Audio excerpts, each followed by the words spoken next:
Okay, welcome back to Next Gen Racing. Apologies for that, ladies and gentlemen. Technical issues, which means we have missed the start of the race, but we have caught it the halfway round lap 1. Not able to go through any of the grids or anything like that, obviously, but it's reverse grids from the race results of race 1, and we're underway for lap 1 here. And it is Hugo Silva in the lead at the moment of the GT3 Gold, the Prototype Golds. He started in pole position in the silvers. 1 place gain for Jorge Bentes, puts himself into the first spot here in the silvers. It was Wesley Lewin at the pole position, but he's dropped down to 13th overall. He's back here. Hank seems to have dropped off a little bit. We're not able to get a replay because I don't think we captured it. Meanwhile, in the GT3s, Karol Pachałka, who started at the back of the category, is already up to 2nd place and is making a move for Ricardo Santos and will take the lead. So Pachałka, already the dominant figure in this category, seems to be putting on more and more. It's at the end of lap 1 here. Just about doesn't take the lead, actually. But it seems inevitable given that in lap 1 here he's gained 7 positions. Jake Pitt leads in the silvers. And he won the sprint race, so actually he's had a very good start to this race. And in the bronzes, Stephen de Grevelier leads at the moment. Just ahead of Elwyn Sykes. So a good start to the race for him. William Guthrie will be the one to keep an eye on. He's ahead of his rivals, Williams, McCluskey and DeLeeden. You can see here he made a pass for Gaz Williams.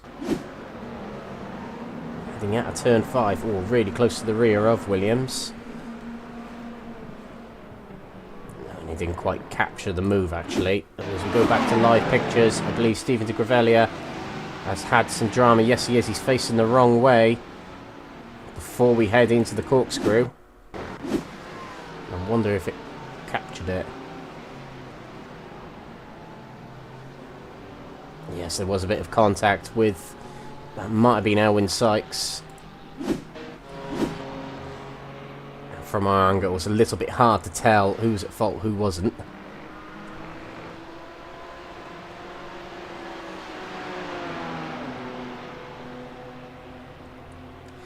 But a bit of damage onto Grevelier's car. A bit of a hard night for him. He had contact in race 1, which sent him way down the order. So for the prototypes, Silva still leads. Dory is holding up the rest of the pack at the moment, allowing Silva to stretch away a little bit, although Dory is within a second of Silva, so not quite getting away yet is Silva.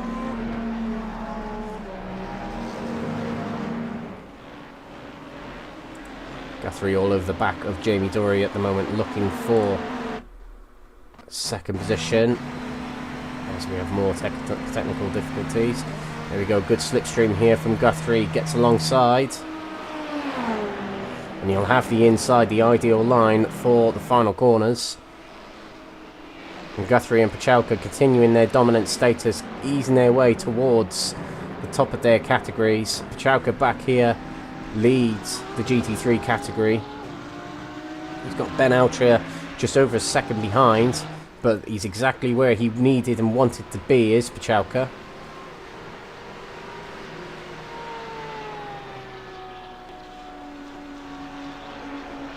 More drama for Stephen de Grevelier, facing the wrong way on the same corner. I wonder if that involved contact as well. No, he's on his own there, so it might have been the rear end giving way. He's got, looks like he's missing a bit of that rear end, actually.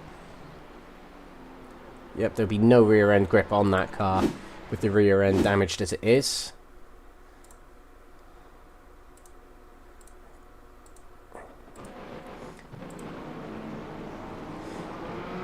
Yeah, apologies for the technical difficulties here. It's a little bit beyond my control at the moment.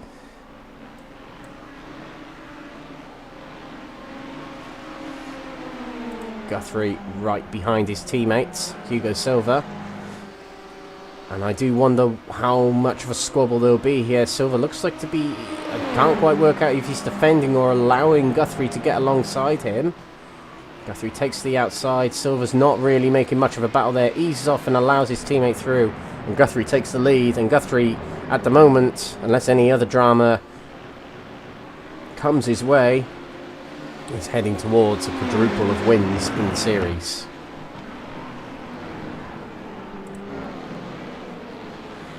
Meanwhile, in the silvers, I think this is quite close, and it is really close. Diego Saar was the winner of the sprint race, and it is close between Healy, Williams, Alpalau and Saar here. Four-way fight here for the leading category as there's a GT3 car pulling over to let these through. Oh, as Diego Saar puts in a very brave move on his teammate there. And they were still side by side heading around turn 6. But quite a way back here. But we'll see Diego Saar make a move on his teammate very shortly here with the GT3 car pulled over to the side. You can just see it's on the right there. They back off. But a big lunge there, and had to pull out was Alpalau. And you know what? Because he's his teammate, he's probably more aware of Saar on his inside there. Saar's really going for the double here, and there's quite a few drivers going for the double. Kruger is leading in the bronze category. Jake Pitt leads the silver category. So the only one that won in the sprint race but is not leading their category yet is Diego Saar, but the lead is only just a few car lengths ahead of him, albeit 2 positions ahead.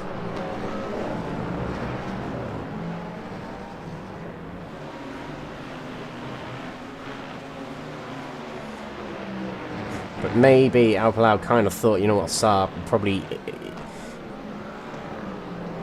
given race 1, probably more preferable for the win in this race. Probably has given a bit of the benefit of the doubt to his teammate there. But there's a gaggle of cars up ahead here. To be fair, some of them are prototypes. But they filter their way through. And just up ahead of Paul Williams here is McCluskey and DeLeeden and Ruisaurus. So these two, who normally are fighting for the top 3 in their class, struggling here in 6th and 7th at the moment. Unless there's anything I've missed, which I don't think there has been, actually.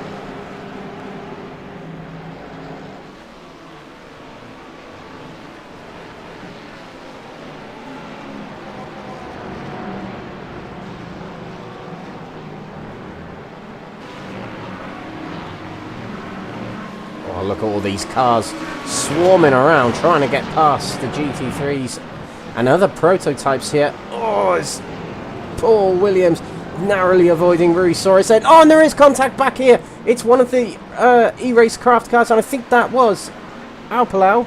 There was contact with the GT3 car on the side there. Diego Saar got through that, but it was his teammate who came off worse for wear from that. There may have been a bit of bodywork. Yes, there must have been some bodywork fell off that car, as he is now struggling for grip and narrowly avoids others. So that is put the potential of a difficult race now for Alpalau. Now, they have got fast repairs. In the sprint races, they get 1 fast repair each. But in this feature race, they get 2 fast repairs each. But along with that, there are limitations on instant points as well. I'm just going to flick to that point in the document. So 15 instant points available in the sprint race and 25 available in this feature race.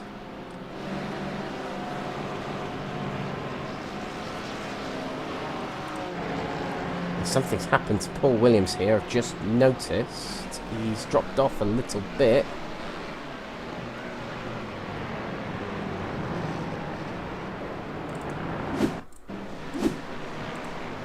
So this is Paul Williams here.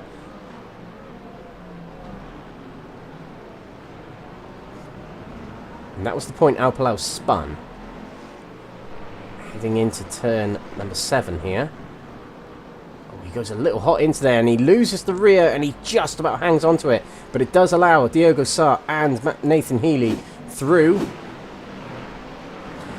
And And Paul Williams no longer the leader in the silver category, and whilst they're passing cars, Ben Bennyworth is the one there they're trying to pass, and I think that's Baz Meacham as well. Healy and Saar trying to make their way through, and it's very difficult.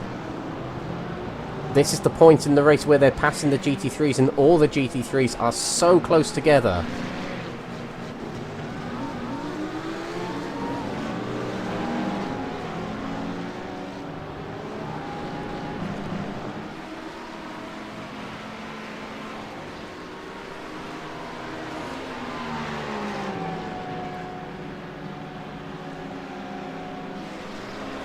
Let's see.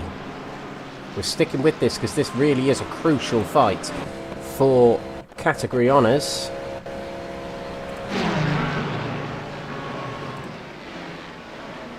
Saar chasing down Nathan Healy. Oh, and there's a spin up there. That was Gaz Williams, I think. That was Gaz Williams. The admin of the series. So down this back straight. Max DeLeden's just behind him there in the black, white and green livery. Past the GT3 they go, but Gaz Williams allows DeLeden to his right side into the final corner. Got to get around this BMW, but there's not enough room. DeLeden's there. There was a bit of contact and netcode, and it sends Gaz Williams round as the car is unbalanced and just couldn't hang on to it. Saar has just got alongside Nathan Healy. He's on the outside. Passing a GT3, took advantage, and the undercut is there.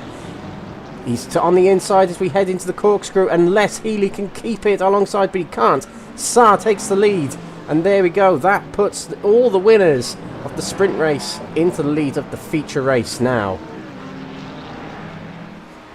And it just demonstrates how talented these drivers are that are leading these categories at the moment.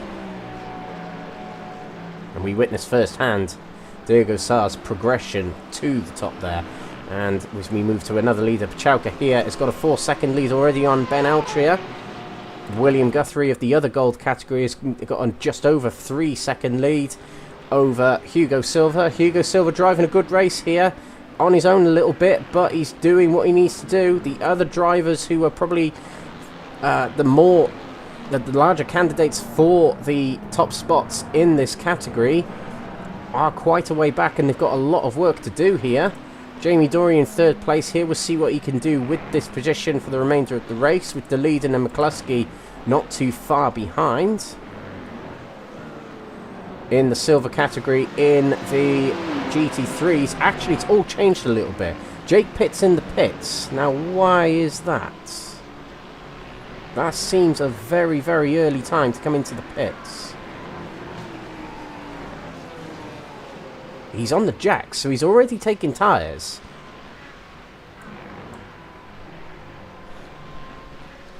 This seems to be tactical, because I don't think anything has happened to Jake Pitt out on the track. But surely this is too early to pit. I'm just going to check this.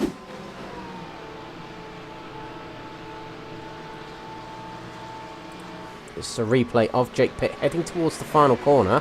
Ben Bennyworth will make a move on him shortly before he enters the pits. So what happens? No, he just pulls in. I just wonder if the only thing I could think, and there's no way of us finding out, is if Jake Pitt has taken on too many instant points already at this point in the race. That is surely too early to pit, as these cars can do around about half an hour on these fuel tanks.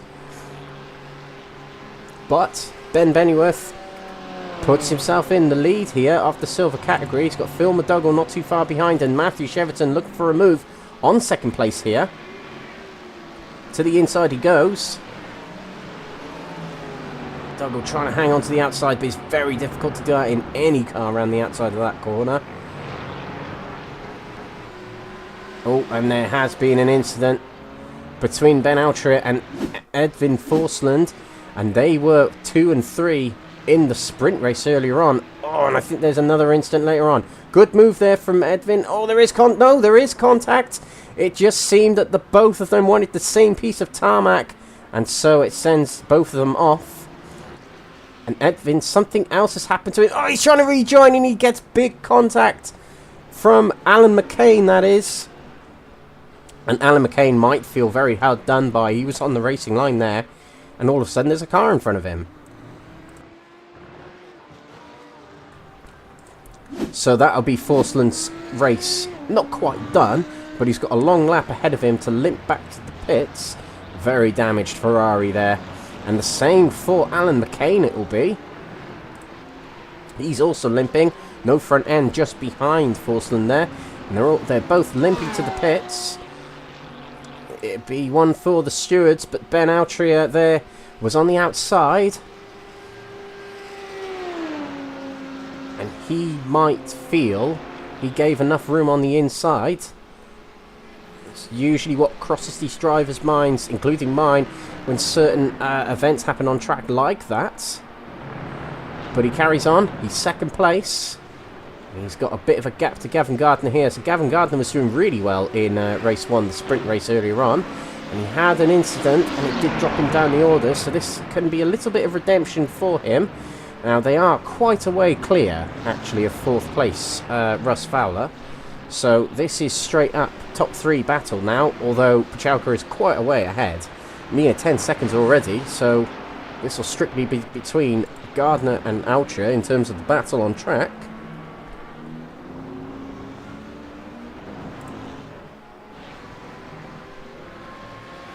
Guthrie making his way past back markers. But Hugo Silva is doing really well here. He's actually within 2 seconds of Guthrie.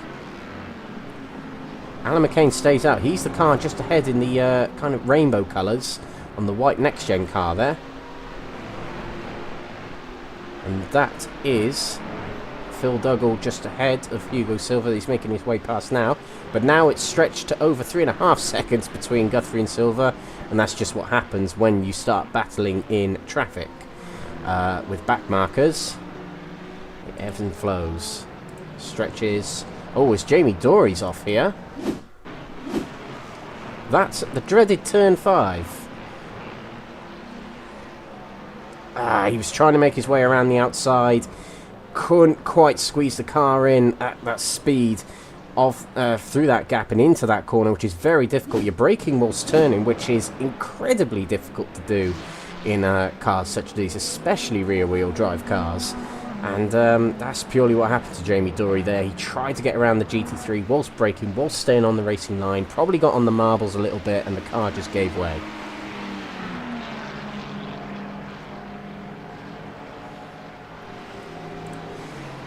We'll pick on the bronzes now, because we haven't really given them much attention, but Kruger's driving a great race here. He's having a brilliant night, in fact. Probably a candidate for driver of the day, actually. He's doing very, very well out there.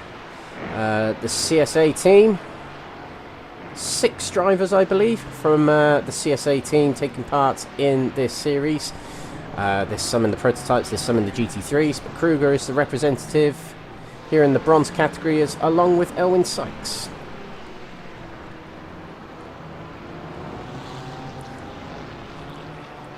And Davide Fava, I think, actually. That's a strong showing at the moment here. He's 10 seconds clear of Andy Rooney. So it's very much, at this point, definitely for Kruger, it's like, right, okay, don't get into any trouble. Let's bring it home. It's Davide Fava. Oh, there we go. He just caught it. He collected Jamie Dory there as well. And I think it was Nathan Healy is caught as well. So here we go. Davide Fava will go into turn 7. Another dreaded corner on this circuit. Presumably up the rear end. Let's go. I don't know if there's damage on that car, but we keep watching. He tries to spin it back around. You see, he enters the racing line. I'm not quite sure who the other car is there. Was it Healy? I think it may have been, you know. Yeah, it was Nathan Healy. Stop saying Matthew Healy, Alex. It's Nathan Healy and Jamie Dory. And that has really dampened the races of Dory and Healy. There'll be damage on that car. 4th in the silvers. Was doing okay. Was Nathan Healy. He was 2nd earlier on. Jamie Dory, where is he disappeared to? He's in the pits, taking on repairs. And it'll be an unscheduled pit stop, so it'll end up being a two-stopper for Jamie Dory.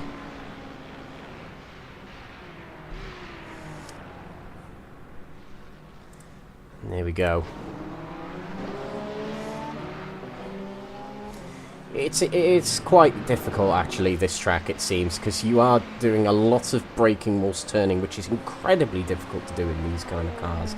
And particularly with iRacing, where it kind of leans itself towards the trail braking style of braking being more favourable, which is harder to do whilst you're turning into corners. And that's what makes this track so difficult, is the turns 5 and 7 on this track, if you can count the corners on your map there. But, yeah, turns 5 and 7 being really, really difficult for that.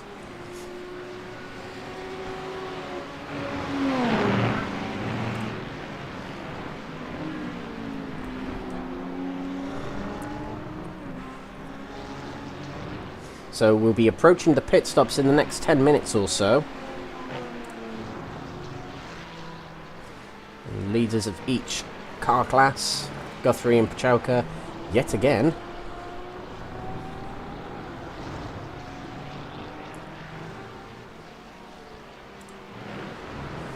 Cheverton leads the silvers. Now this is the category that's swapping around quite a bit. I'm just going to see if we could see a move for the lead from Cheverton.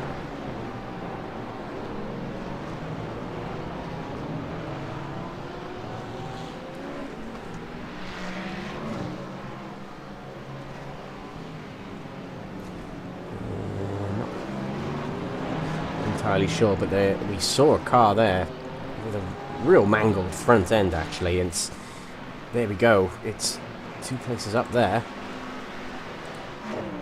It is the e-racecraft car of Rory Soares, and he might not be given the meatball flag. He might not be fully aware there's no front end on his car, but certainly getting a fast repair on that car, although he might be trying to hang on to it until he can get himself to the pits.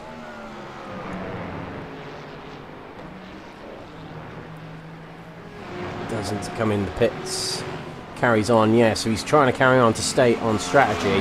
He's 5th in category, and I think that's, unless it's really hard to control, I think he's just about doing the right thing. He'll have a lot of understeer on that car, as we saw there. He had to back off on the exit of the corner there of turn 1. But I would say, unless you're endangering virtually another driver or car, certainly do carry on. Just try to stay on strategy. There's a big gaggle of cars around Gaz Williams at the moment, trying to make his way past Ben Bennyworth and Baz Meacham just ahead. Now they're battling for top honours in the GT3 silver category, and Gaz Williams trying to stay out of driver's way. And then we'll blast past. Gaz Williams think, well, my race result is in tatters at the moment. He's got Healy right behind him. Healy is trying to get his race back on track. Oh, is there a collision back there? That was Ben Bennyworth. He had contact, and I think it might have been with one of the Crest Autosport cars, and that sent Bennyworth round, and it's dropped in plenty of places. Let's see if we can get a quick replay of that. I think it was Stephen de Gravelia. Yeah, the Crest Autosport car on the left there. That is Stephen de Gravelia getting out of the way of Bennyworth, but a bit late on the brakes here, it seems. And round he goes. And a little bit of contact there with another driver. He was in one of the Bentley replica liveries. But that'll be... Bennyworth will feel race probably ruined there by the driver a lap down. And now Bennyworth has got a big task ahead of him to catch back up with that top 3, who are exiting the final corner, whilst Bennyworth wasn't even in the final corner at that point. We were just watching him there. Some drivers entering the pits. Forsland, Kruger is in the pits.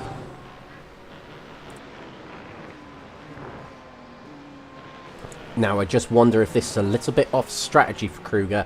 Normally we were seeing drivers heading to the pits after the 30-minute point, because that's over halfway, so I wonder if Kruger isn't quite on strategy here. His closest rival will be the full tilt blue vehicle of Andy Rooney here, who has carried on. Now, don't forget, there are instant points as well. So, we have seen a lot of contact in this race. We have seen a lot of contact in this race, and that'll be instant point after instant point. And of course, the notorious 4X on iRacing is when contact is made, and iRacing kind of sees it as, yeah, that was heavy contact, or that was your fault. And it will give you a 4X. And of course, each time you get a 4X, it builds up your instant points, and they're limited to 25 in this race. And I just wonder, 25's a lot though, that's the thing. But it is a big grid, and there are a lot of inter-category battles here. So I just wonder if those instant points are racking up quicker than probably I would have anticipated in a series such as this. And it is very easy to get your off-track penalties here, actually. So I just wonder if they're racking up for drivers as well. I'm going to see if I can see an instant count on my... I don't think I can, actually. No, I can't see the number of instant points drivers get, which is unfortunate. It'd be good to know that. Drivers can't really see driver-to-driver instant points as well either.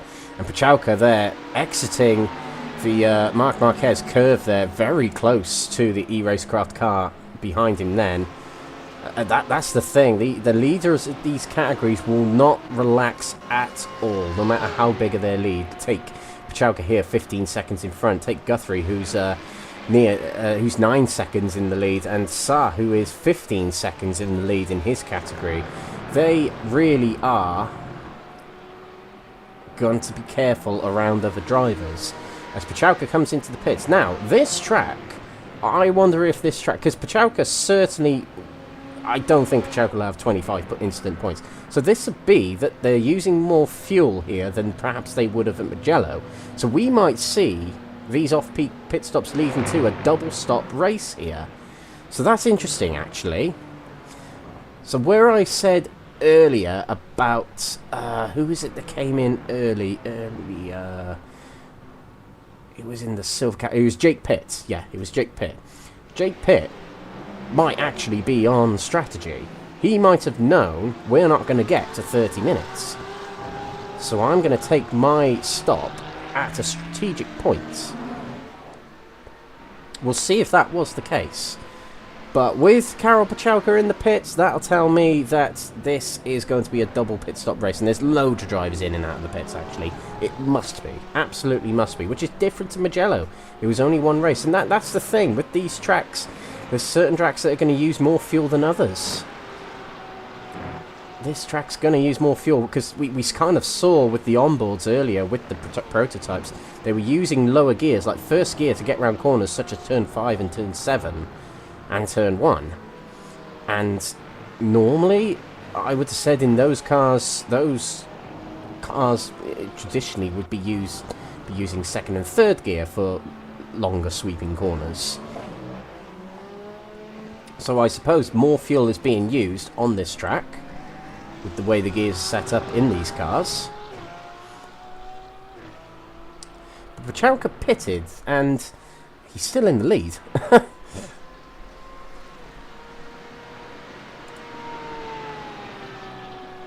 Still in the lead. So,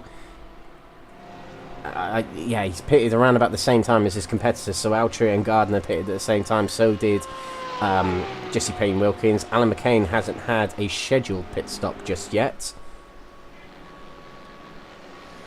But the prototypes haven't really pitted in bulk yet. Guthrie's still out there, see. So these prototypes might actually creep over the half-an-hour point, but the GT3s can't.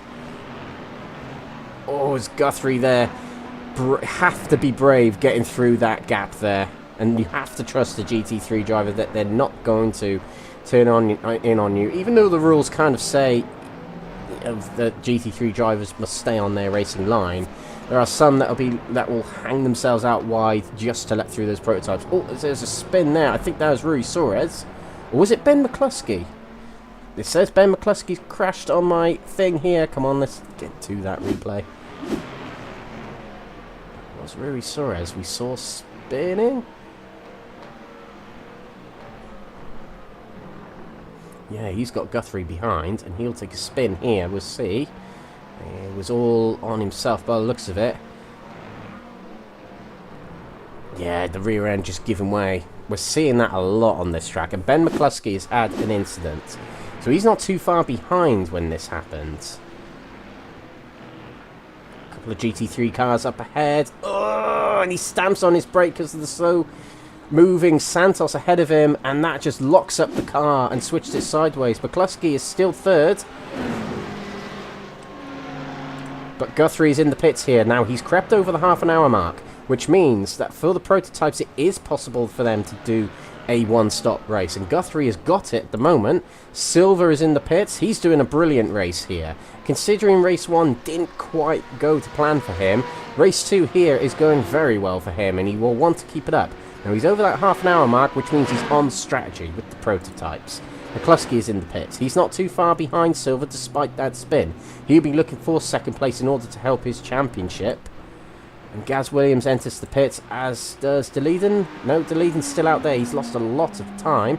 He actually has pitted, actually. So he'll be keen to keep an eye on that track map, if he has one on his overlay in the car, to see where the likes of McCluskey and Silver and Gaz Williams are going to exit. Guthrie's leaving the pits now. He's got a lot of traffic around him as he exits. Silver's not yet left his box. Here's Deleden. He's going to take second place. Silver hasn't left yet. That was Deleden just passing by, and Hugo Silva leads his box now.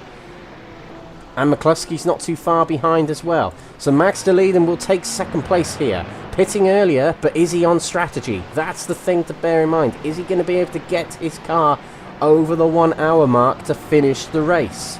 That is the one thing we need to keep an eye on.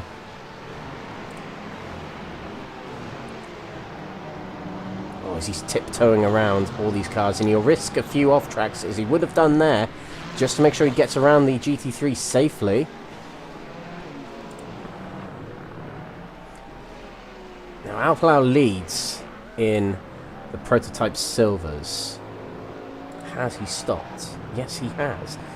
So it's all mixed up a little bit here for the GT3 Silvers. A little bit out of sight from us.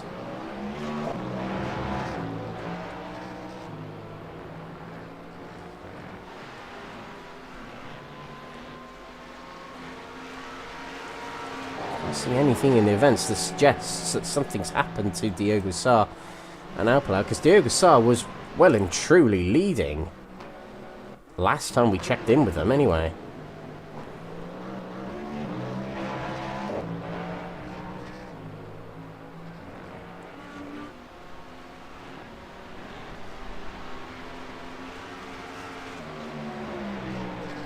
So, worth keeping an eye on. Miguel Alplau leads. And he, of course, won a race last week. And it is also down to when all these drivers pitted, and I think we can see the pit lap from these drivers. So there we go. Alplau pitted on lap 20 and 21 for Diogo Sá. So they are, I think Alplau might be on strategy. Certainly, if we compare him to Deleden in the gold category, Deleden pitted on lap 18. So he's entrusting his tank to go a long, long way. I'm not sure Deleden's going to make it on fuel, you know, ladies and gentlemen. I'm really not unsure. It's going to be interesting. But, yeah, not entirely sure what's happened to Diogo Sá here, but the winner of race 1, some way behind now. He'll be looking to catch up. He's got a lot of time to catch up.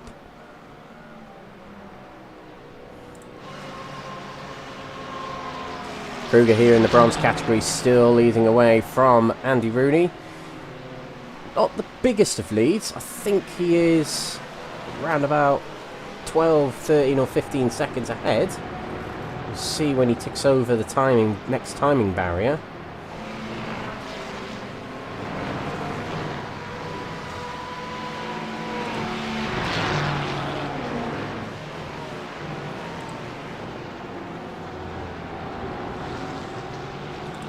see where Andy Rooney is out on track. There he goes, crossing the line now. He isn't too far behind Kruger, so little by little he's going to try and pick away at Kruger's lead. So there we go, 13 seconds. We compare the last times of the two drivers. Ooh, yeah, a couple of tenths down is Rooney, so Kruger really is doing the damage in the bronze category at the moment. In the silver category, Cheverton still leads. Now, he won the feature race last time out, so a bit of a feature race specialist might be Cheverton here. And this would be good for him. This would be really good. He held the championship lead heading into tonight. Sprint race went okay for him. But the feature race points, there are more on offer for these feature races. And with his 6-second lead here, he is looking pretty good. Baz Meacham here, having a good night actually tonight. He's done all right. He'd be keen to get a win. But he's 5th overall in the GT3s at the moment, so I think he could be pleased with that. And points, points, points. That's what you got to go for. So Jake Pitt, this was the driver we were wondering if he's off strategy or not. And judging by the fact that everybody in this GT3 category probably has to pit again, might not be as off strategy as we thought. But he is 4th. He's got quite a way to catch up to his rivals in category. Oh, Miguel Alpalau has had an incident. That's heading out the dreaded turn 5. He's on his own here by the looks of it. So it might be that a lapse in concentration or just the car's giving way on him. Yep, and he very quickly recovers it. He stamps on the brakes, will give himself a bit of a flat spot. But on iRacing, it's a little less detrimental than a real life flat spot.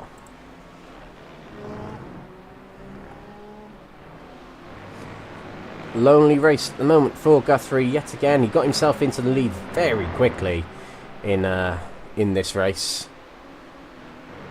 And I suppose with all the cars gaggled together on cold tyres, really struggling around this track. Oh, as we see a spin from Nigel Stock there.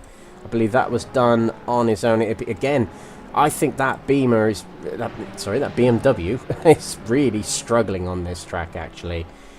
You see it more with the GT3s than you do with the prototypes, but the GT3s, they're really different characteristics between the cars because there's such different shapes, and engine positions actually in the car has a big factor in it. And I think the BMW rear-wheel drive but a front engine, whereas the other cars are middle rear engines. I think the BMW is actually struggling on this track more so than others. That would be my prediction, really. I think a car more like the Ferrari or the Audi would be more suited here, or even the Porsche, driven by Pachalka here. I can see a lot of Porsches in amongst the top 10 in the GT3s overall, actually. I can see Pachalka in first, 6th, 7th, 8th, 9th and 10th in GT3s overall, anyway, are all in the Porsche. And the first BMW is Baz Meacham. Oh, and in the bronze category, Andy Rooney's had a moment. That is the dreaded turn 5. And he's in a Porsche, so a bit of a jinx there from me, I think. Sorry. He's got a car in front of him, brakes very late, has to stamp on the brakes, a bit of contact with the CSA car, and he sends himself around. A little bit of a sacrificial move in order not to take out the car in front, I believe. But he hangs on to second place, but he is going to drop even more time to Kruger, and furthermore solidifying Kruger's lead in the bronze category, heading towards a double win tonight. Daniel Fritz is doing good. Well, early in the morning, he's had his granola, he's had his latte, but he is very, very much doing well here. 3rd place in the sprint race, 3rd place at the moment in the feature race.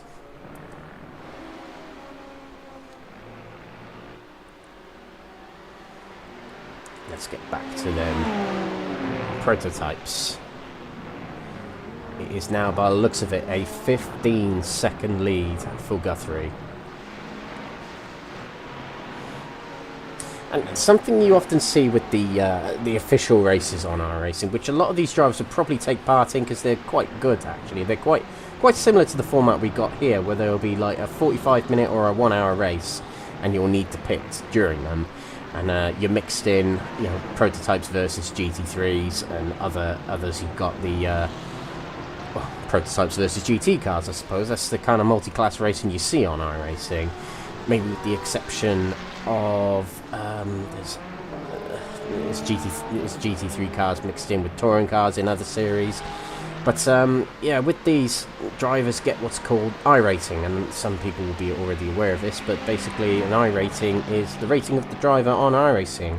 And the more races you win, the higher your iRating goes. And the likes of Max Verstappen will be in the 9,000 region, I believe. Jimmy Broadbent's one of the biggest YouTubers who competes on iRacing. I think it's around 4,000, something like that. You can actually see these guys. Oh, that's the increase of iRating from this race, so actually irrelevant. I thought it was going to tell us the actual iRating.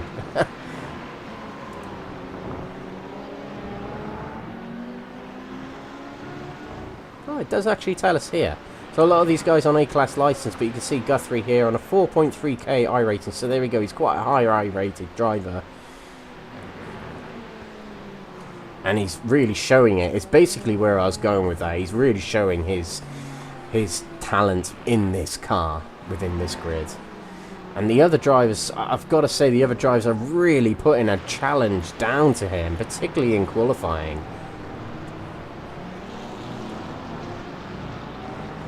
And we'll see as the season goes by how much they can challenge Guthrie on the other tracks, where it's harder to overtake, or even it's a bit less, there's less corners, I suppose, and it's more down to slipstreaming and light braking zones and that sort of thing. Tracks like Le Mans, for example, and Silverstone.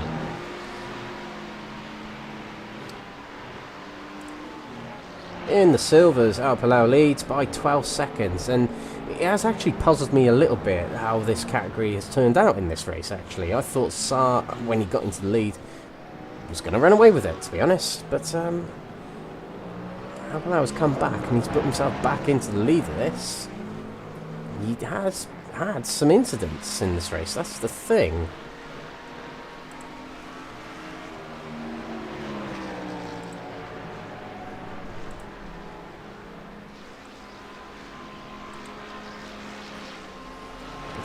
He's in the lead, and he's done it somehow, and he deserves to be there, clearly.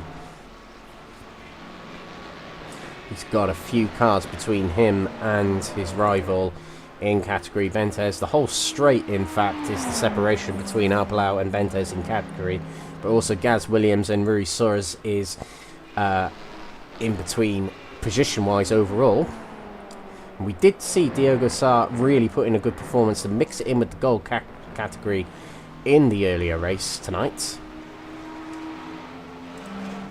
Oh, and we're seeing Davide Favo back against the wall there, and quite literally, by the looks of it, he may have taken a spin coming out of turn number 1 here.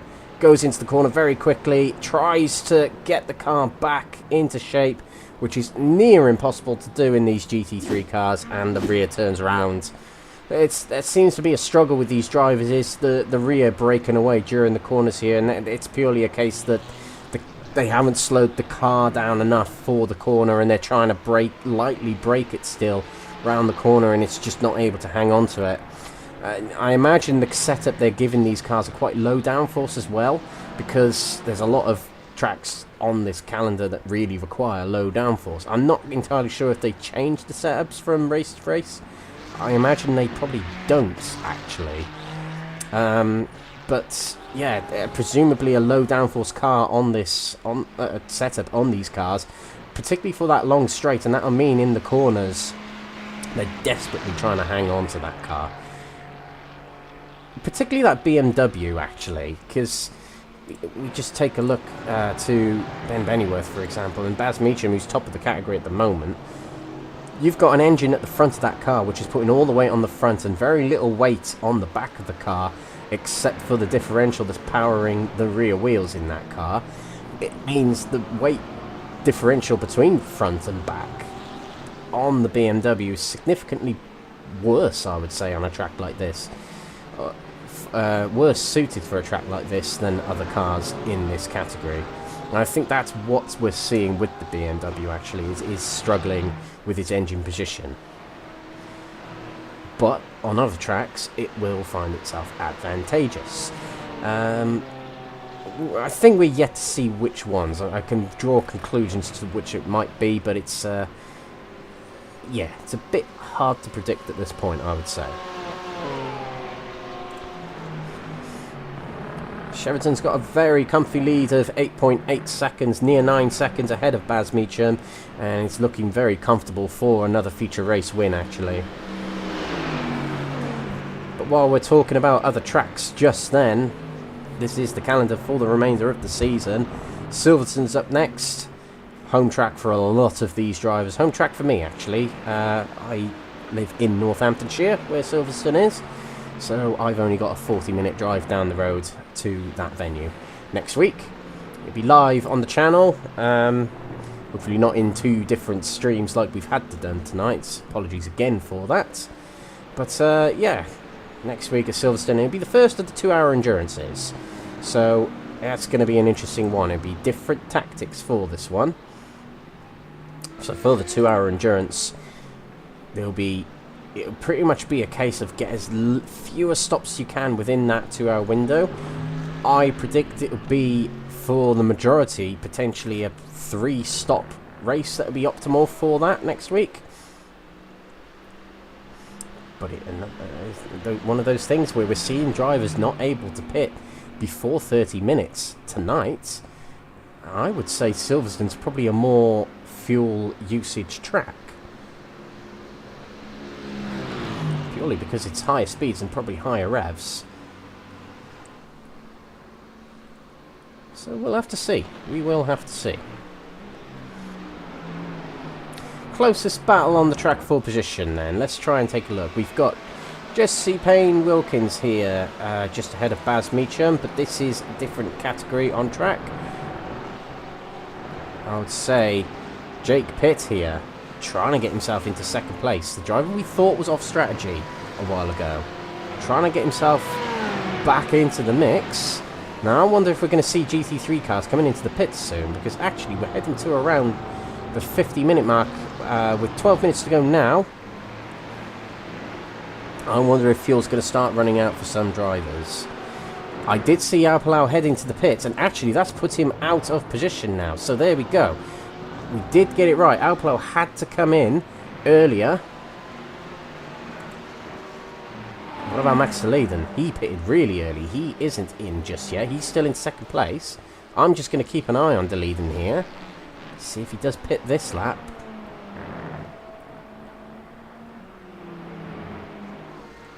He doesn't. Okay, so he's still on strategy at the moment. But Alpalau is now off strategy, and that now puts his teammate back into the lead, Diogo Sá.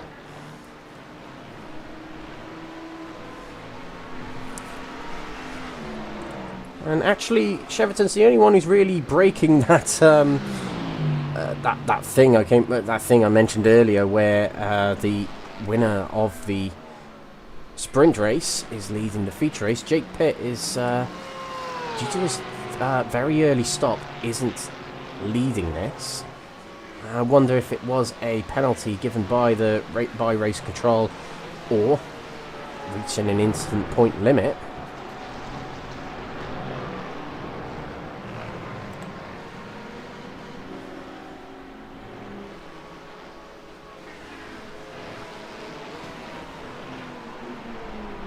We have got driver stops to monitor here. And it says Alpalau only pitted once, but I think he came in. I think that's counting how many times they're taking on tyres. And of course, he would have come in for a splash and dash if he's in fact off strategy. So it is in fact 2 stops. It does say lap 20 for him. It isn't taking into account that he only took fuel on one of his stops.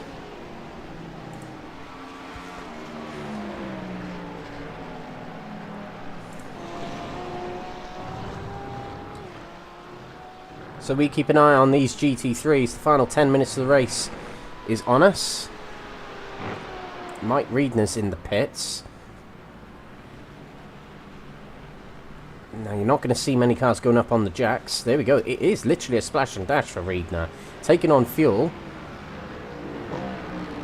Only a little bit of fuel just to get himself to the end.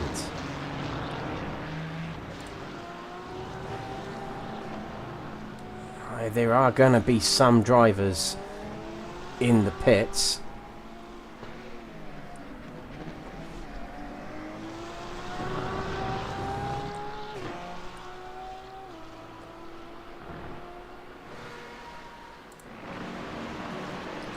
Definitely going to be drivers taking on fuel for the remainder of this race. Unless, in fact, they have got enough fuel to get to the end, these GT3 cars. And that coming in earlier was a tactic from them. We did see Pachalka take it beyond 30 minutes. The same with Altria, the same with Gavin Gardner. And Cheverton, I believe. So it's going to be interesting to see if they can make it.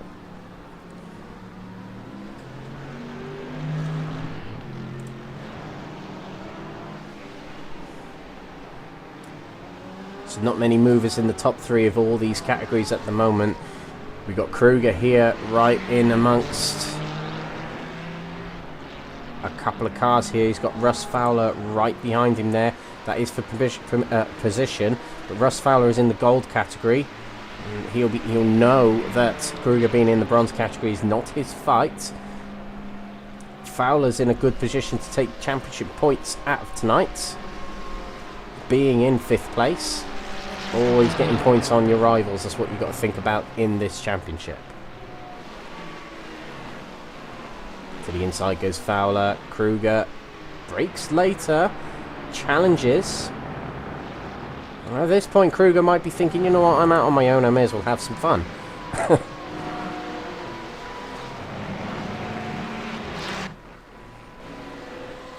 yeah, the only top 3 amongst these classes that have realistically changed recently.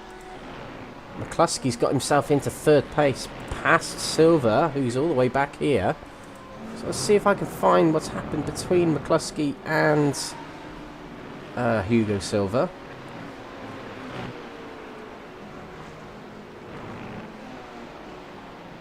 Yeah, there's a pass for P3. But I don't think our replay system is going to let us see it.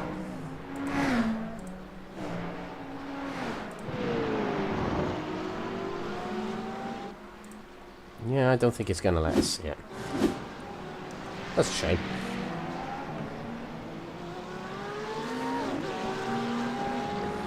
McCluskey laps another GT3 there. Gets himself back into the top 3. And it was looking a bit grim earlier on in the race for McCluskey and the Leiden, actually, because they were both fairly close here. They're within 2 seconds of each other. So it's still on between these two. But it was looking a bit grim earlier. Whilst Guthrie got himself to the front with some ease, the other drivers were struggling to get through, because Hugo Silva hung on to 2nd place for quite a while, it's got to be said.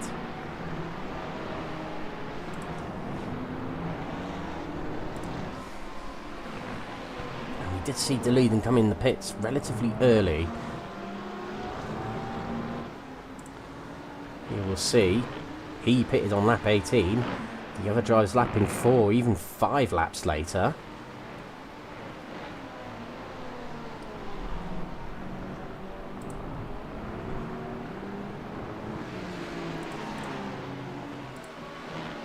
And this is an on-track battle between leader of the silver category, Diogo Sa, and Gaz Williams. I think Gaz Williams did make the pass to get into the overall 5th position, but they're both battling in separate categories. So they'll mind their distance from each other, respectively.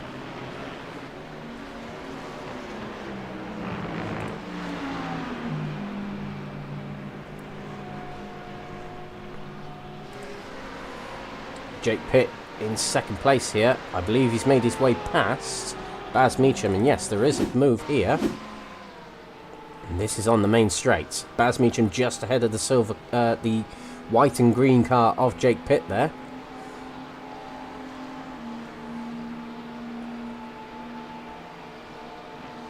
To the inside, and that is Deleden making his way past. We might have seen this, but not realised. There we go, late on the brakes goes Jake Pitt.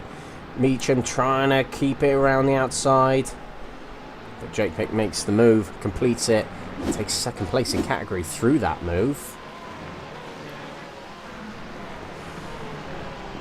But Pitt is just shy of 10 seconds behind Matthew Sheraton.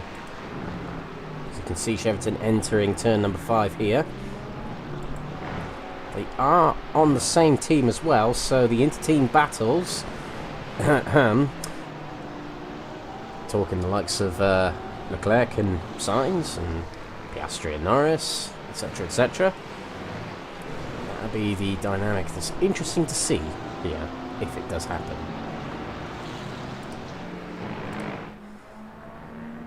Jorge Benitez is here in 2nd place. Now, we hadn't mentioned him all that much tonight, unfortunately, but he's done really well to split his teammates of Sa and Alpalau here, who are historic race winners in this series.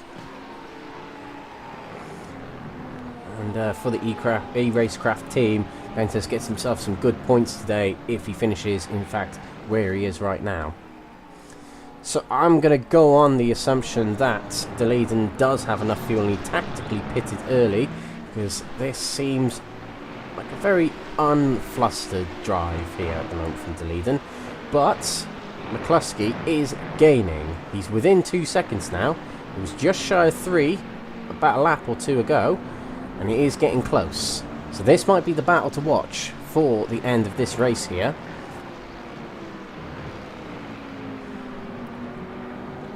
We have also got Gaz Williams and Diego Sa having a great battle here. I think they're just enjoying themselves because they're out on their own as they pass Ben Bennyworth, a lapped GT3 car.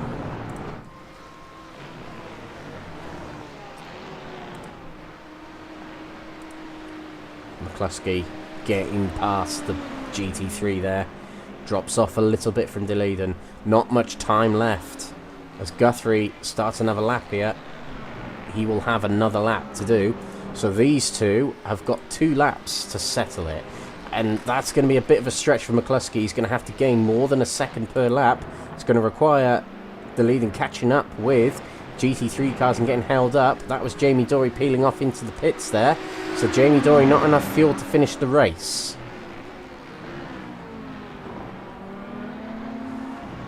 Deleden gets by Santos in the e-Racecraft Audi there with ease.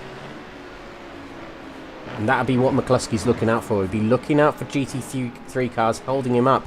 And actually, this instance here, McCluskey is held up by the GT3 car, just caught up at the wrong time, and Santos did move out of the way during the corner to help him out.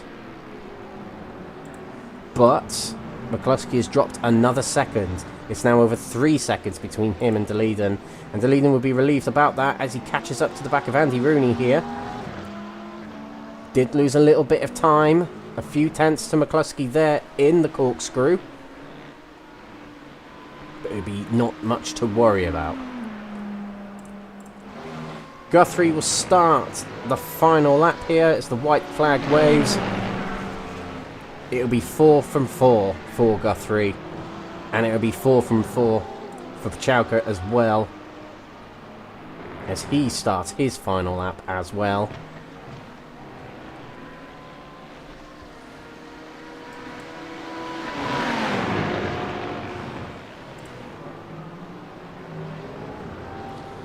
Quite a gaggle of cars coming out of the corkscrew there. Quite a way ahead of Guthrie, it's got to be said.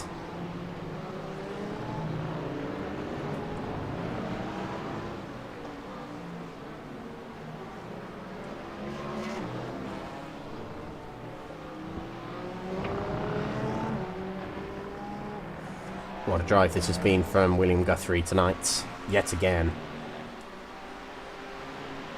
There was perhaps a little bit of drama last time at Mugello's, a little bit of contact between him and another driver at the start of the race.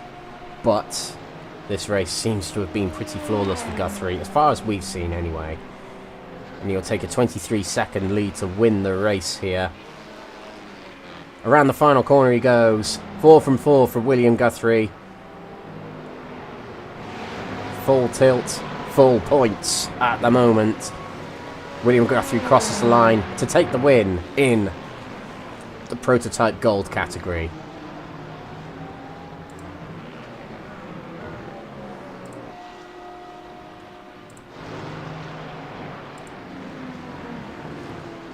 Just checking on where all the winners are. And Karol Pachalka will be the next to come through. It's 4 from 4 for him as well. Full tilt, full points again. But this one's in the pink machine, in the GT3 category. Another stellar performance for the Full Tilt team and Karol Pachalka, who will join top step with William Guthrie in the gold categories.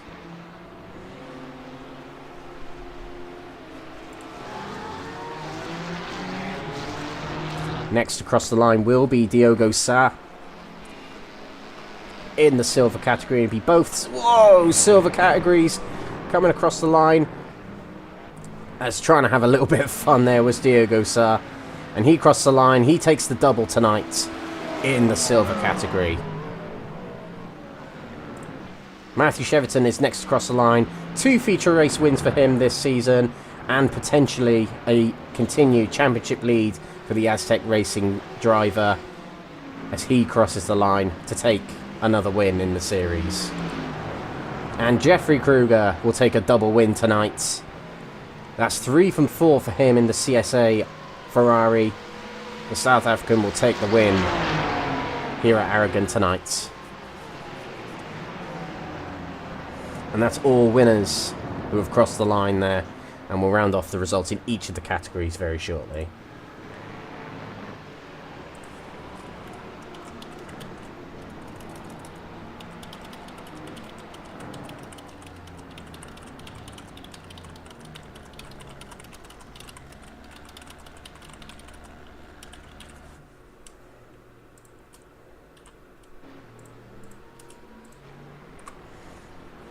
There we go. That rounds off the results, and we'll go through the race results.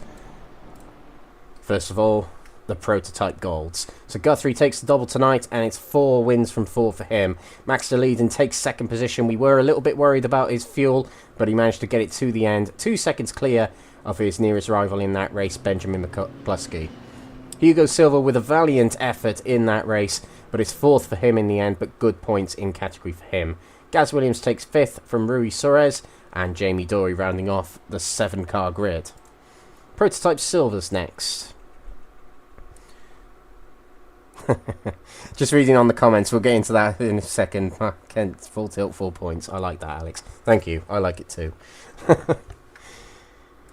There we go. So the Prototype Silver results. Diogo Sá takes the 4 points honours. And it's an E-Racecraft 1-2-3 in this category, with Sá on the top, Bentes in second, and Alpalau in third position. Nathan Healy takes 4th position, having led some of the race in category, as did Paul Williams in 5th position. Dwayne Hoffman takes 6th position, and 7th for Wesley Lewin. On to the GT3s in the gold category first of all. We've got Karol Pachalka, 4 from 4 for him. And he takes the win by 28.8 seconds ahead of Ben Altra, his teammates, albeit in a different colour variant of the Full Tilt team. The blue team in second position is Altra, a good result for him. Gavin Gardner has 3rd place after the dramas he had in the sprint race. He'll be pleased with that result in this feature race. Edwin Simpson takes 4th position from Russ Fowler in 5th, and Jesse Payne Wilkins in 6th position.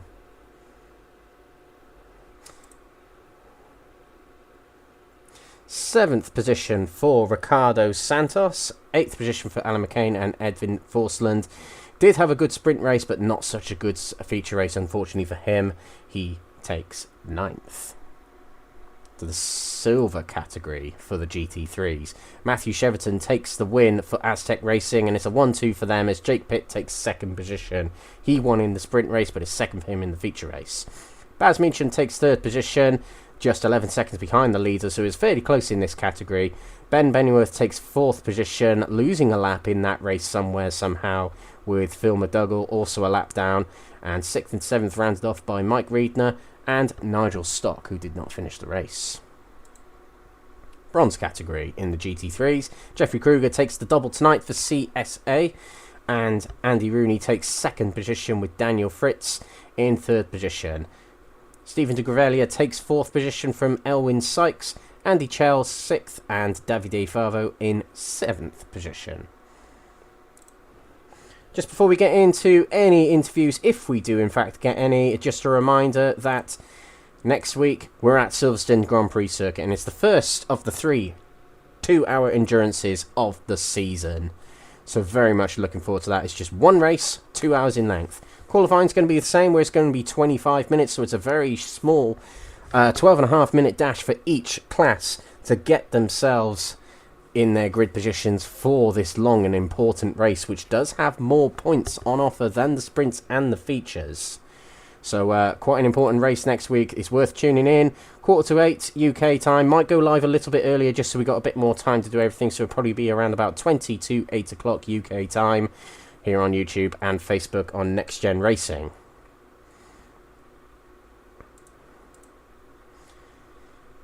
Of course, realistic weather, so who knows, we might see rain for the first time in this series next week. It is Britain after all, so we probably will get rain. Probably be a thunderstorm, it'll probably be rained off, who knows.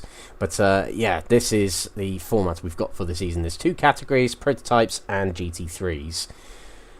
You can still sign up to the series if you wish to take part. The prices are there for the drivers. You can be a latecomer, if you want to call it that, to the series if you just want to get stuck in or involved. Either that, or you can carry on watching these broadcasts, if they don't crash, during these live events.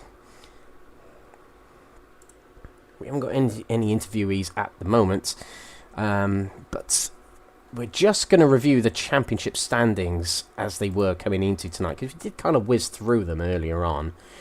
But Guthrie will take an even bigger lead in the championship out of tonight, and Daleiden will still be 2nd, I believe. But it'll be close between Daleiden and McCluskey, and potentially Gaz Williams, but Guthrie will be romping away with it, potentially more than 15 points out of tonight. That's probably a fair prediction to say. And in the silver category heading into tonight, Alpalau was leading, but it's been a very, very good performance from Diogo Sá, who did not take part in Mugello. So that will put himself on the board. That's safe to say. But there are Alpalau will certainly be championship leader out of tonight, with Jorge Bentes getting some more points on the board for himself. He'll climb the standings as well. So the silvers will be an interesting one to look out for. But the GT3 golds, Pachalka will still be leading. Of course he will, but it'll potentially be more than 20 points. Kieran Smart, I don't think we saw him tonight, actually. So he'll definitely relinquish his 2nd place in the championship. Jesse Payne Wilkins will certainly be doing okay in the standings, as will the likes of Gavin Gardner and Ben Altra. Ben Altra didn't have quite a good feature race last time out, but a good one tonight and a good sprint race tonight means he'll push up the standings as well. Last week, silver category championship standings. Cheverton won the feature race tonight, so he'll certainly end up higher up after tonight's round. Ben Bennyworth had a fairly good round tonight, so he'll push up the standings as well. But this might well mix up a little bit as well, will these standings. Jake Pitt had a pretty good night tonight as well. He might well slot himself into 2nd place, actually, in this category. As for the bronze category, well, actually, we were looking at Jeffrey Kruger and he was fairly low down in the standings here in 6th heading into tonight. Kevin Smith couldn't race tonight, and also just bear in mind, ladies and gentlemen, these drivers do have drop rounds to use. So the driver's lowest scoring round of the season will be their drop round. It will automatically deduct from their scores at the end of the season. And that's something to bear in mind. So Kevin Smith missed tonight, but he'll be back next week, and he will not miss out on any championship opportunities. Likewise with the other drivers that we've mentioned tonight.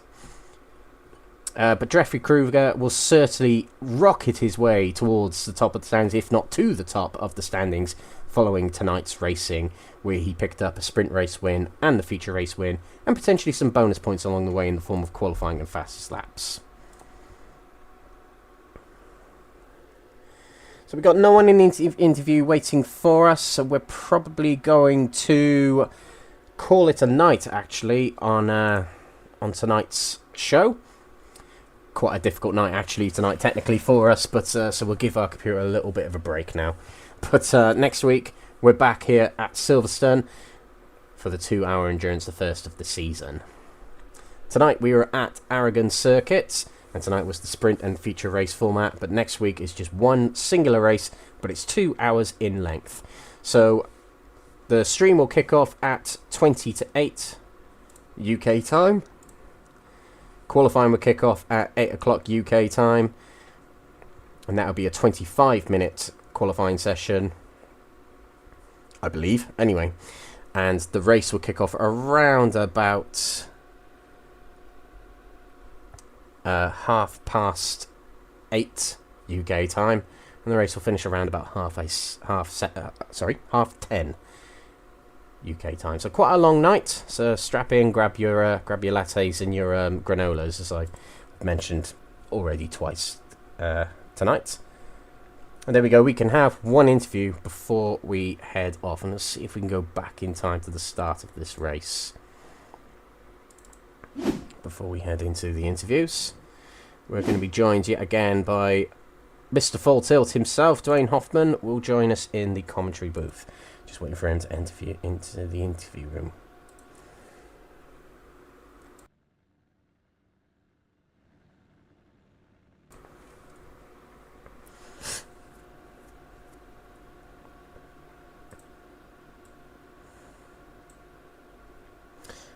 So we're joined in the interview booth with Dwayne Hoffman. Dwayne, are you there, mate? Yes, I am. Yep, good. There we go, we can hear you. Well, first of all, congratulations to your drivers tonight. A strong performance from the team. Just summarise it from your point of view. Well, I mean, tonight was the night where we... really, all of us except yours truly raced well. I had a little bit of difficulty for understandable reasons because in 9 days' time I get married, so my mind's not quite in the racing right now. Yeah. But I want to commend all the others. Let's start with a couple of the unsung. Second place for Andy and bronze in GT3. He really has come alive in our team. It's amazing the most, in terms of the fastest upgrade, I should say, is confidence. And Andy definitely has that now. From last season, winning the Nürburgring Endurance Championship in the GR86 for his division. And he and I have been driving the Porsche GT4 together this year at NEC. And this race, he really drove a very smart race, and I'm very happy. He was second in category for his division. Also, you know, my fellow GTP patriot, Nathan Healy, he had a pretty good feature today.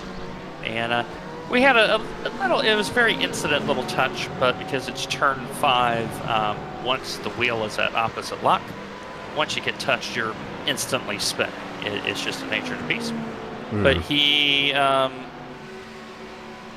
made some hay today. But really, if you look at first star, second star, third star from, using ice hockey analogy, our first star today, it's really hard to choose between Will and Carroll. Carroll, as usual, quiet, methodical, but lethal. But for me, the driver of the day is not Will or Carroll, but Hugo Selva. Yeah. He drove magnificently today. And we looked at this round, as we talked about last week. This was a double-edged circuit, and I think overall the race was better than at Mugello. Definitely some of the driving was improved. We're trending in the right direction. But there was also, and I definitely agree with the sentiment being expressed that some of the decision making was a little bit questionable, and that only comes with experience. That comes from doing your homework and your track prep. And next time, Silverstone for 2 hours, we are going to try to have our team principal in attendance for that race, Paul Webster, who lives right down the street from Silverstone in real life and works for Mercedes Petronas Formula One as a composites technician in real life. So we're going to try to have him in-house for next week to take in the proceedings. So all in all, as expected, it was going to be a little bit rough and tumble. Aragon does do that, but I'm very thankful that the organizers chose the configuration it did.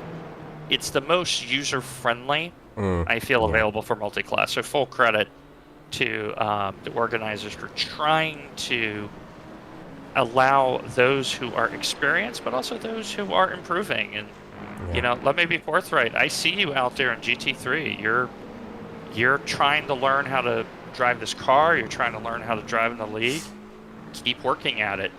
We notice when you do things right, and there was a lot better decision making, I felt, overall in GT3 than last week. So well done to that group. Absolutely. Well, I've got a lot of questions to ask you based on what you've asked, what you've said there. But I'm just looking at the list of drivers you've got. You've got 8 drivers in the series, and actually 5 of your drivers have finished in the top 3 in the feature race here. I believe it's Ben Altria, Andy Rooney, William Guthrie, Karol Pachelka. Actually, that'll be all of them. But everyone in your team, I would say, had a sniff at least winning or getting a top 3 tonight.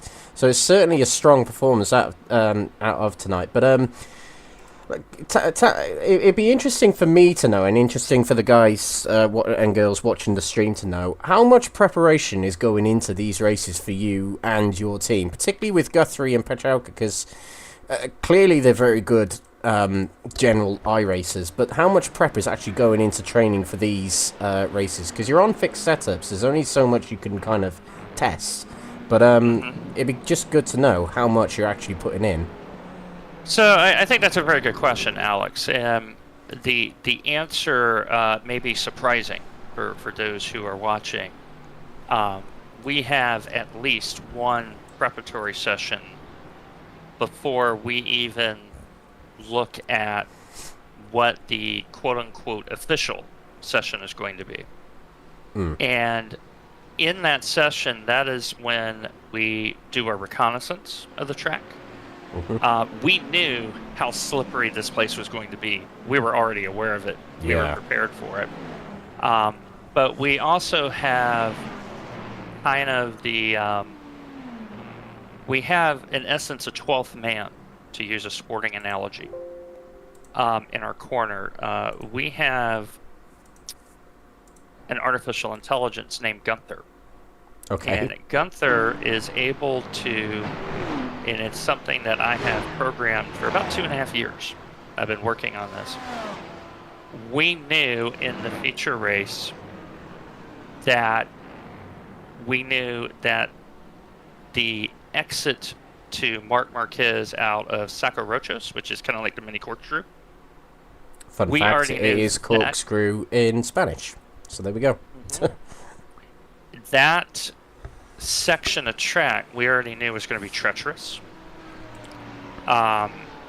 Because we have predictive modeling available for us. And so tonight, unlike Mugello, where Will won Mugello because of a pit strategy, because I was able to say, Will, you need to pit out of sequence. We pitted him out of sequence, and then he raced around everyone. That's how he won Mugello. This time, the strategy was pretty straightforward. The pit window was much more narrow. So, so I think for those who are watching, for those who are listening, I'm going to give you two very quick points. The first thing is you must practice before the practice session. If you try to do this as an arrive and drive, you're only going to be able to get to a certain level, and then you level off, and that's all you're ever going to get.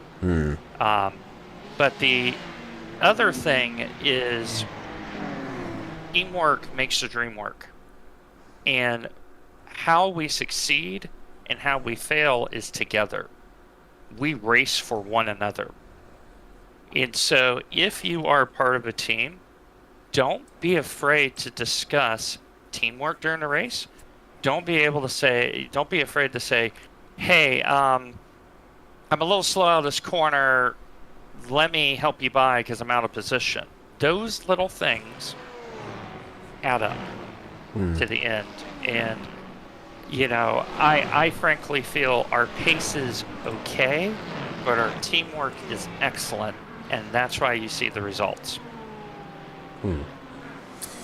So, just to mention about the grip on the track, so you guys were potentially more prepared than others. You knew what was going to happen tonight with tyres fading off and the car getting light with the fuel levels going low, etc., etc. I've been referring to Turn 5 tonight as the dreaded Turn 5 because the amount of spins we saw in Turn 5 and actually Turn 7 as well. But from a driver's perspective, it's in so many words, describe just kind of what happens to the car approaching that corner, because we could just we can see it, we can't really feel it, but we could just see the back end giving away, and from that point on, it's next to impossible to catch. And we saw that particularly with the GT3s. But from a driver's perspective, what is that feeling like, I suppose? So that's a very thought-provoking question, because depending on which category you're in, it's two very different mechanisms. I will make the argument that Turn 5 is easier in GT3 than it is in GTP.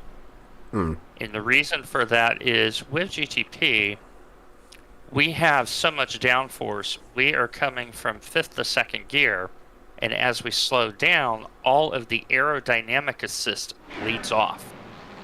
And believe it or not, if you put side by side in Turn 5, a GT3 will corner just as fast or faster than a GTP because of mechanical grip. So for the GT3, it's a very different mechanism. Unlike GTP, where you're on a long progressive trail brake to make sure the car is straight. We have the benefit of front downforce, even though it's bleeding off, we're already on the brake, so the rear, in essence, helps us, if that makes any sense. With GT3, however, because you have much less aerodynamic assistance, we drive the R8 normally.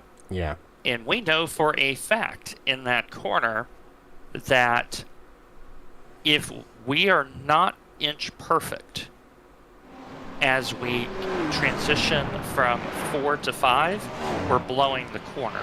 And a lot of other GT3s did that tonight. I saw 6 of them in Turn 5. They've overcooked the corner.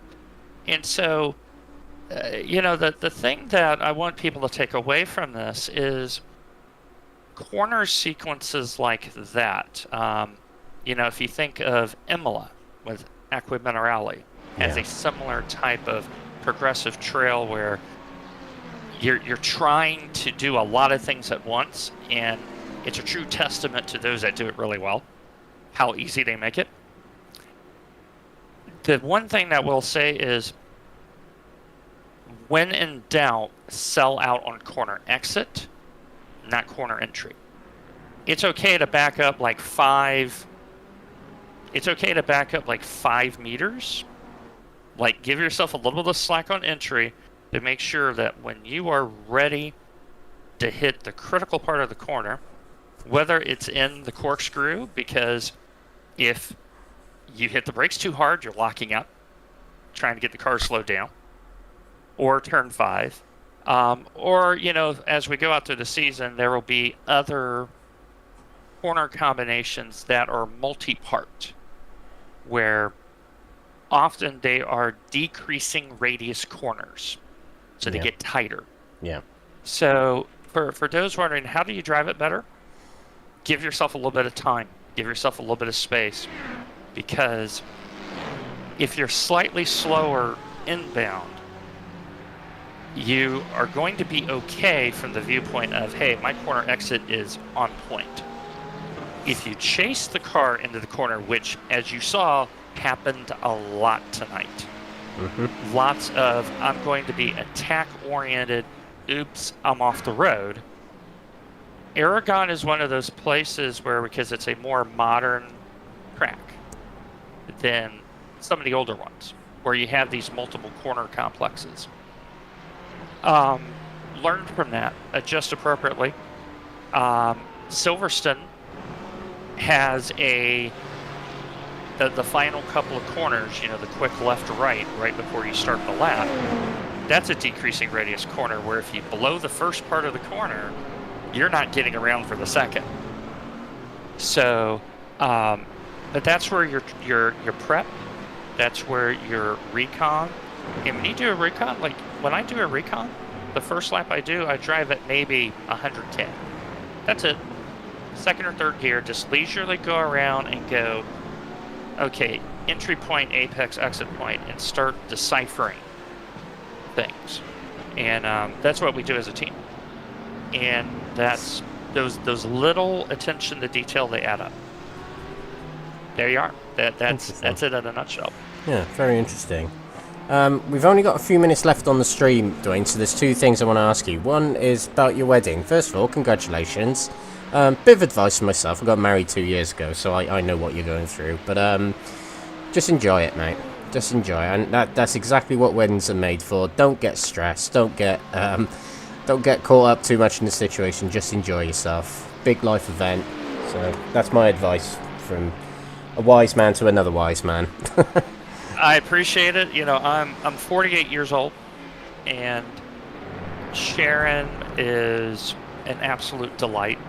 I definitely don't deserve her, but she has been very good for not just life, but also my racing. The way that she looks at things is very different than I do, and that's been a net plus with that. But yeah, once again, you know, IMB Racewear, rock solid rigs, eye overlay. You know, we thank all of our sponsors, and we're very happy. We had great team spirit tonight. We were very happy tonight, and we so look forward to what we consider is our home race, because of, you know, where Paul resides, and we have a lot of members that are UK and Ireland members. Silverstone's our home race, and so we'll be ready. Excellent. Well, that was going to be the second question, is shout out to everyone, but you've done that. So, yeah, best of luck. Best of luck next week with the team, Dwayne. It's been a pleasure watching you guys tonight. We'll see you next week at Silverstone. Thank you very much. Yep, thank you. And, you know, for all the competitors out there, you know, we definitely, you know, some of you, you're racing hard, and it's been fun to watch some of the midfield battles and things thereof. So, we look forward to the continued participation and improvement. I mean, there's some GT3 drivers. I want to mention one person, Andy Schell. He drove so much better than he did at Magello, and I see it, Andy, and we see it.